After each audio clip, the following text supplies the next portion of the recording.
Bem-vindos ao Grupo Marcos, estamos no programa Nova Geração 212, Sonho, Saber, a Época da Morte.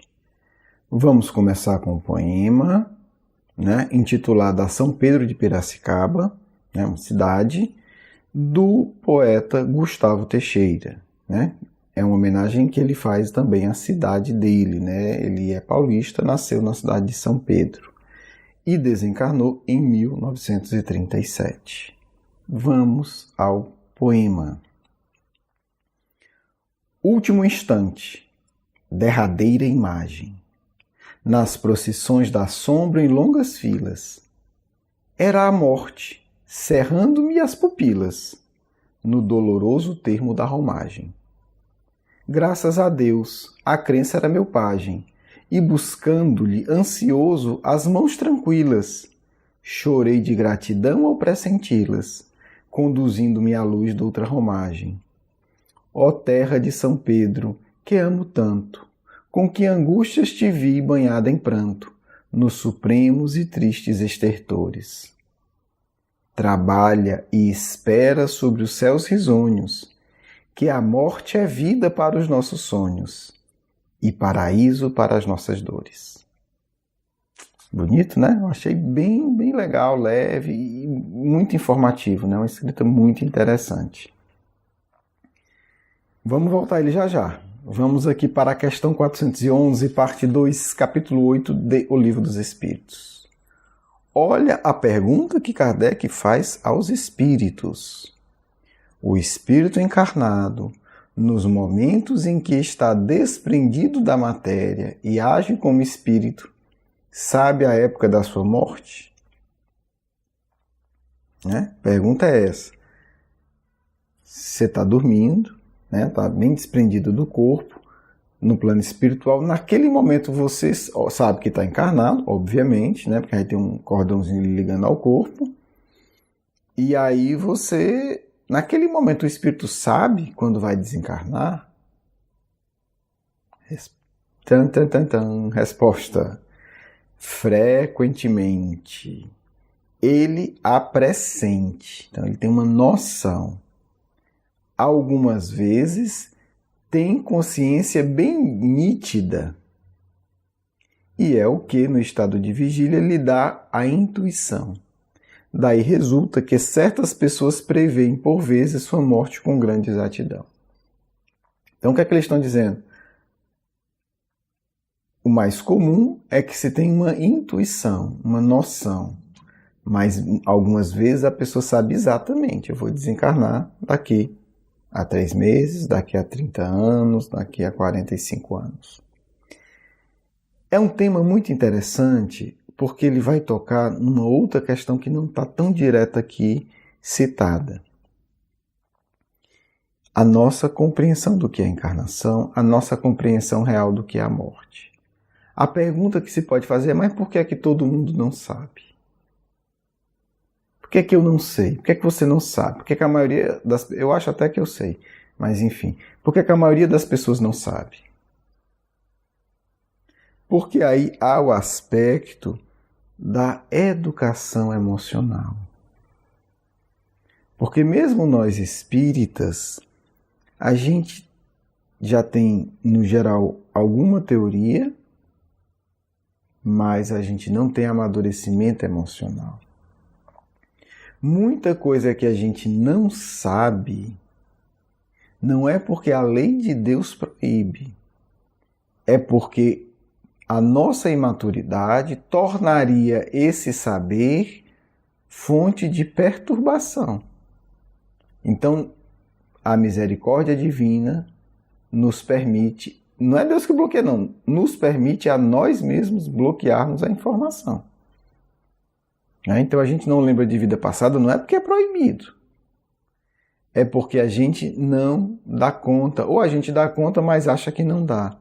Então, a psicanálise estuda isso muito bem, mas, enfim, todo mundo na área da psicanálise, da psicologia sabe disso. A nossa memória atual é seletiva. Existem coisas da infância que a gente não lembra porque a gente tem medo de lembrar. A lógica é a mesma. Muitas vezes a gente não lembra do passado porque tem medo de lembrar. E muitas vezes a informação que nós temos no estado espiritual não chega ao nosso estado aqui encarnado porque a gente tem medo de lembrar. Não é só isso, mas esse é um fator muito importante. Quando se trata da morte, o fator medo, obviamente, predomina. Porque a gente fala, mas se alguém, na hora que a gente recebe um diagnóstico, uma previsão clara de morte, a gente se perturba. Porque a gente ainda não tem uma visão espiritual madura. Né? A gente ainda vê gente dizendo assim, a gente vai, se eu souber que eu vou morrer, eu não trabalho mais. Se eu souber que eu vou morrer, eu não estudo mais. Se eu souber que eu vou morrer, eu não vou investir nessa relação. Ok, mas isso evidencia uma incompreensão muito limitada, porque você não está fazendo faculdade, trabalhando e tendo relações saudáveis para construir nada nesse mundo, no curto prazo. O sentido da sua faculdade, o sentido do seu trabalho, o sentido do seu estudo do ensino médio, o sentido do seu curso profissionalizante, o sentido do seu lazer saudável e de relações saudáveis é para você desenvolver a sua capacidade espiritual. É para você aprender a amadurecer emocionalmente, ter uma relação onde haja uma troca emocional saudável. O sentido é muito mais profundo e muito mais longo. Então é preciso entender isso. Ok, o seu emprego aqui é fundamental para você se manter. Ótimo, o meu também é. Mas eu não posso trabalhar só por isso. Existem poderes espirituais que o seu emprego e o meu desenvolvem em nós. Então, só com uma visão mais ampla, a gente começa a entender isso e começa a se preparar para lidar com a questão do nosso desencarne. Porque a gente hoje não consegue nem aceitar a ideia que vai desencarnar. Assim, é de uma infantilidade assustadora. Você vê pessoas intelectuais, pessoas que leram muito, que teoricamente deveriam saber muito, que não conseguem sequer teorizar sobre a própria morte. Então, assim, é de um infantilismo, é de uma negação infantil assustadora. Não, isso não vai acontecer. Na prática, a pessoa diz, vamos mudar de assunto. A gente vê espíritas em velórios, saindo de velório, que nem nessa circunstância quer comentar sobre a sua morte. Vamos mudar de assunto. Se torna assunto mórbido. Olha que loucura. Não é aquele assunto proibido, assunto tabu para espírita, saindo de velório. Eu já vivi isso. Com gente que diz que tem décadas de espiritismo. Que se acha muito inteligente, se acha muito culto. Aí você começa a falar, a pessoa, não, vamos mudar de assunto, e começa a falar coisa que não tem nada a ver. Eu digo, nossa, nem aqui. Vai falar disso quando, meu amigo? Né? Nem aqui a gente quer. Como será que vai ser no nosso desencarne? Ninguém quer tocar nesse assunto. Vamos ver esse desencarne aqui que foi belíssimo. Eu quero voltar para o poema. Vamos lá. Um desencarne feliz. Não sei se foi espírita, não conheço esse poeta, não conheço a história de vida dele, mas aqui a descrição é belíssima. Vamos lá. No último instante, a derradeira imagem. Ele está desencarnando, né? Qual foi a imagem? A procissão da sombra em longas filas. Aí ele diz, o que é isso? Era a morte, cerrando minhas pupilas. Ele estava morrendo, né? No doloroso termo da romagem. Doloroso termo da romagem, né? Da caminhada terrena. Olha a reação emocional desse sujeito. Graças a Deus, a crença era meu pajem. Quer dizer, o apoio dele era a crença. Ele acreditava na vida após a morte. É o que é que ele fez? Buscando-lhe, ansioso, as mãos tranquilas. Chorei de gratidão. Ele está buscando a mão da morte. Né? Um símbolo, né? Quando ele pega as mãos dela, ele chorei de gratidão. O cara está morrendo ali. O que é isso? Eu estou vendo, eu vou morrer. Graças a Deus.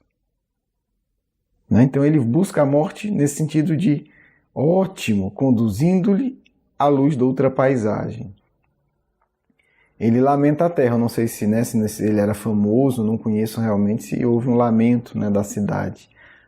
Ó terra de São Pedro que amo tanto, com que angústias te vi banhado em pranto. Quer dizer, ele está lamentando pelas pessoas que estão lamentando a morte dele, nos supremos e tristes extentores. para o núcleo. Trabalha e espera sobre os céus risonhos, que a morte é a vida para os nossos sonhos e o paraíso para as nossas dores. A gente ainda não entendeu isso. Como a gente não entendeu que a morte é a vida dos nossos sonhos, quem vive em busca sincera do Cristo, morrer é encontrar tudo que você deseja. É isso. E é o paraíso das dores. Como nós não vivemos isso, como nós não entendemos isso, a gente se desespera em falar que vai morrer. Porque nós ainda transformamos a morte como a ida para um lugar terrível, para o lugar da incerteza, a gente não entende. E olha que nós somos espíritas. Então é interessante a gente entender no aspecto do sonho. As informações muitas vezes não vêm do sonho, da intuição e etc. Não é porque não possa. É porque nós não damos conta. Então a gente tem só que ter um cuidado imenso com a nossa arrogância. É muito honesto e bonito a gente dizer, ok, hoje eu não dou conta de saber isso, não tem problema nenhum. Agora, a gente dizer que a lei de Deus proíbe lembrar de vida passada, a lei de Deus proíbe saber da morte é ridículo. E a gente está tendo uma atitude anticristã. Porque a gente está distorcendo, querendo distorcer a lei divina para não reconhecer a nossa limitação. É um ato de orgulho e arrogância. Basta dizer, né, que em 1918 teve uma gripe que matou muita gente. Ficou conhecida como gripe espanhola. Enfim. E Sacramento teve muita gente doente e Eurípides curou muita gente. E veio um aluno do Eurípides doente. Obviamente, aluno do Eurípides. Perguntou, eu vou morrer? Simples assim, porque o Eurípides falava assim. Não tinha conversa. Né? Era aluno, sabia com quem estava falando, e o Eurípides passou um remédio e o aluno perguntou. Né? Eurípides, não sei como chamar, professor Eurípides, mestre, eu não sei. Eu vou morrer? E ele disse, não, meu filho, dessa você escapa. Quem vai dessa sou eu. 2 dias depois ele morreu. Simples assim. Não, você não vai morrer não. Essa gripe vai... Não é quem vai com essa gripe sou eu. Quer dizer, informação clara, lúcida, objetiva. E aí você vê a coragem desse jovem, adolescente, aluno de Eurípides, de perguntar também. Perguntar. Porque sabia que Eurípides ia falar. Eurípides, professor, eu estou aqui doente, né? Chegou a minha hora, eu tenho que me preparar para partir? Não, você não vai não, quem vai sou eu. Olha que interessante.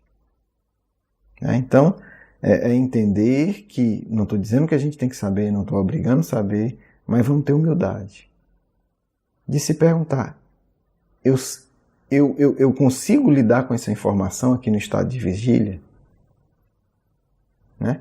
Só o fato da gente reconhecer que poderia, mas que ainda não tem condição, pode ter certeza, é um imenso passo para o nosso amadurecimento espiritual.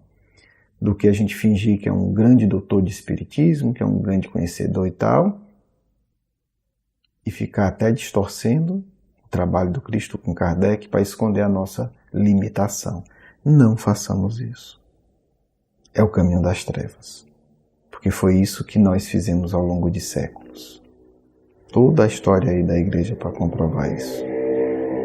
Não consigo? Tudo bem. É possível? Está aqui no Livro dos Espíritos, tem milhares de exemplos. Um grande abraço, um grande beijo no coração. Vamos à nossa segunda parte.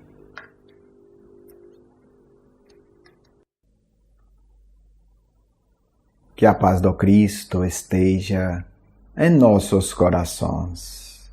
A morte é muito importante para todos vocês. Filhos e filhas, vocês precisam pensar todos os dias. Sou espírito em passagem por esse mundo. O que importa fazer aqui? Não esqueçam disso. Tenho tempo limitado. tenho que cumprir minhas principais obrigações. Como posso aproveitar melhor meu tempo, minha vida? Que missão o Cristo me concedeu? Não pense que o Cristo foi atrás de vocês. Contrário, vocês pediram a oportunidade para provar o valor de vocês. E Cristo disse: tudo bem, meu filho, vou te dar essa chance. Vou te conceder tudo o que você precisa. Vou te dar esta bolsa de estudos na Terra. Vou te dar toda a estrutura necessária para que você aprenda e prove que você vai fazer o que prometeu. É assim que existe a encarnação na Terra. Para a imensa maioria. Então, não vamos imaginar que o Espiritismo é essa coisa estúpida que vocês estão fazendo dele. Uma brincadeirinha, uma distração de fim de dia e de fim de semana. Vai ser o final é de vocês na Terra. Não é assim. Espiritismo é luz para iluminar vocês toda hora. Em brigas, em confusões, em trânsito, em doença, em alegria, em comemoração. Por isso, vocês precisam mudar cabeça, para abrir cabeça, para que a luz do Cristo entre no coração de vocês. Porque hoje não querem aceitar a luz do Cristo. Precisam, filho, vocês, saber dizer sim à luz do mais alto. Não é distração. Não é teatro de ser bonzinho por 2 horas. Isso não presta. É compromisso eterno. Quem não quer assumir, não vai conseguir receber a luz do Cristo. É filho, sem a luz do Cristo nada presta, nada funciona adequadamente.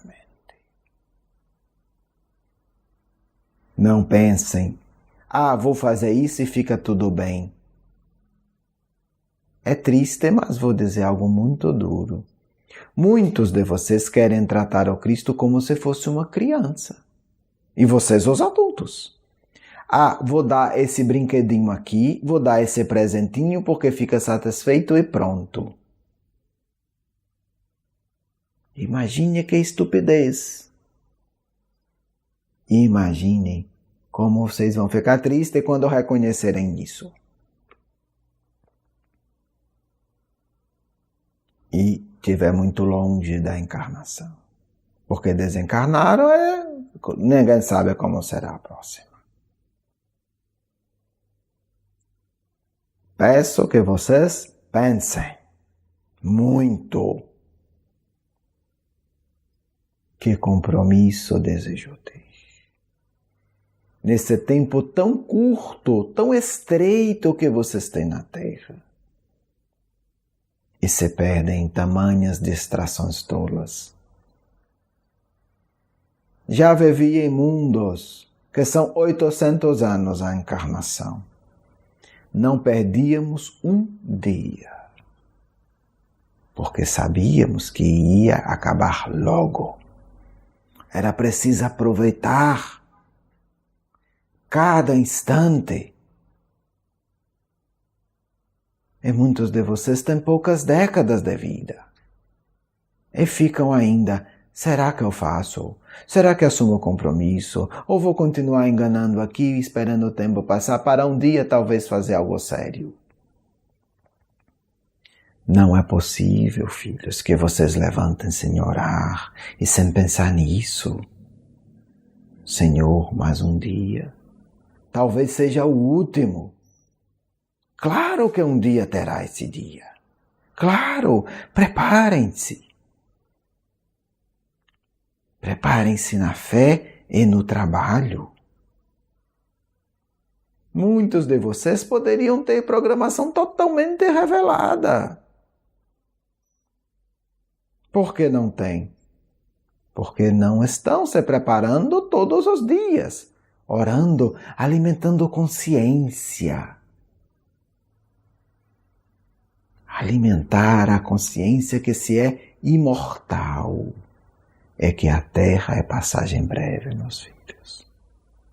Não façam outra coisa sem ter essa consciência, senão vocês se perdem e caem em abismos de loucura. Constroem labirintos terríveis para si mesmos. Pensemos da seguinte forma, que é a mais simples, que é a mais clara e que traz luz. Rogando ao Senhor, Senhor, tenho pouco tempo, me ilumina, hoje, para que eu comece a perceber a Tua vontade. Passe o dia sempre se perguntando, Senhor, qual a Tua vontade? Senhor, qual a Tua vontade? Pergunta feita em paz, em tranquilidade, respirando, Senhor, qual a Tua vontade? Faça isso sempre e tudo será revelado, porque a sua mente estará apta a captar essa informação. E o seu anjo da guarda vai ficar muito feliz, porque se você entender a vontade do Senhor, você entende seu planejamento reencarnatório, seu planejamento que precisa ser realizado. E aí vocês conseguirão ser uma dupla, de fato, em sintonia, trabalhando pelo bem. Muita paz do amigo espiritual de sempre. Quero agradecer o seu carinho, a sua atenção e para conhecer mais do nosso curso Educação Espírita, um convite à juventude, do nosso programa Nova Geração e os nossos livros, por favor visite o nosso blog grupomarcos.com.br. Você é muito bem-vindo. Um grande abraço.